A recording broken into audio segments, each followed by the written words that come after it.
Hi friends, welcome to Prasanna's kitchen. Friends, శనగపప్పుతో నేను ఇవాళ మసాలా వడ చేశానండి.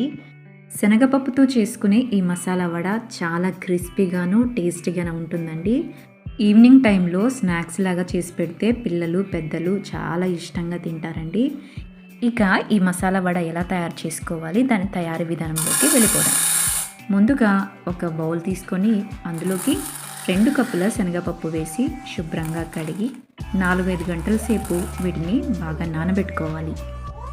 ఇలా 4-5 గంటల సేపు నానబెట్టిన శనగపప్పును నీళ్ళన్నీ కూడా వంపేసుకొని గుప్పెడు శనగపప్పు పక్కన పెట్టేసుకోండి. ఆ తర్వాత జార్లో శనగపప్పును వేసుకొని నీళ్లు లేకుండా కొద్దిగా అల్లం ముక్క వేసుకుంటున్నానండి ఇక్కడ నేను. ఇప్పుడు ఈ మిశ్రమాన్ని అంతటిని కూడా బరకగా మిక్సీకి పట్టుకోవాలండి. నీళ్లు వేయకూడదు, గుర్తుంచుకోండి. మెత్తగా పట్టుకోకూడదు, బరకగానే ఈ పిండి మిశ్రమం మనకు ఉండాలి.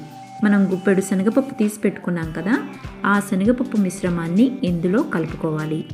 శనగపప్పు ఇలా కలుపుకోవడం వల్ల వడ తినేటప్పుడు మన పంటికి ఆ పప్పు తగులుతూ చాలా రుచిగా ఉంటుందండి వడ.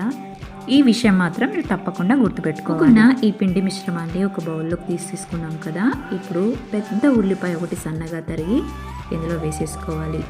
ఆ తర్వాత సన్నగా తరిగి పెట్టుకున్న 3 పచ్చిమిరపకాయలండి, కొద్దిగా కరివేపాకు, కొద్దిగా పుదీనా, ఆ తర్వాత గుప్పెడు కొత్తిమీర వేసుకొని రుచికి సరిపడినంత ఉప్పు వేసుకొని ఈ మిశ్రమాన్ని అంతటిని కూడా చేతితో బాగా కలుపుకోవాలి. ఫ్రెండ్స్, ఈ పిండి మిశ్రమాన్ని అంతటిని కూడా ఇలా బాగా కలుపుకున్న తర్వాత మనం స్టవ్ వెలిగించుకొని కడాయి పెట్టుకొని డీప్ ఫ్రైకి తగినటువంటి ఆయిల్ వేసుకొని బాగా హీట్ అవ్వనివ్వాలండి. హీట్ ఎక్కిన తర్వాత ఆ పిండి మిశ్రమాన్ని ఇలా ముద్దలా తీసుకొని, ఫ్రెండ్స్ నేనైతే అరచేతి మీద తడి చేసుకొని ఇలాగ చేతుల మీదనే చేసేస్తున్నానండి ఈ వడలు. ఒకవేళ మీకు అరటాకు కానీ లేదా బటర్ పేపర్ కానీ అవైలబుల్గా ఉంటే దాని మీద కూడా కొద్దిగా తడి చేసి ఇలా వడల్లాగా చేసుకొని మనం డీప్ ఫ్రై చేసుకోవచ్చండి. ఇలా వీటన్నిటిని కూడా మనము చక్కగా పతలాగా వేసుకోవాలండి, మరి మందం వేసుకోకూడదు. మందం వేస్తే లోపల పిండిలాగా ఉంటుంది. మంటను కూడా మీడియం ఫ్లేమ్లో పెట్టుకొని వీటిని గోల్డెన్ బ్రౌన్ కలర్ వచ్చేంత వరకు కూడా వేయించుకోవాలి.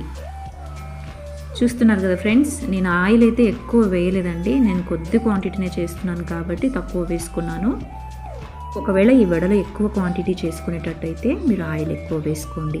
ఫ్రెండ్స్, శనగపప్పుతో చేసుకున్న మసాలా వడ మనకు రెడీ అయిపోయింది. చూస్తున్నారు కదా ఫ్రెండ్స్, కలర్ ఇలా ఉండాలి. మీడియం ఫ్లేమ్లోనే పెట్టుకొని వేయించుకుంటే పైన క్రిస్పీగాను లోపల మంచిగా కుక్ అయ్యి చాలా టేస్టీగా ఈ వడలు ఉంటాయి. ఫ్రెండ్స్, ఈ శనగపప్పుతో చేసిన మసాలా వడ మీరు కూడా ఇంట్లో ట్రై చేయండి. మీకు ఎలా వచ్చిందో నాకు కామెంట్ సెక్షన్లో తెలియచేయండి.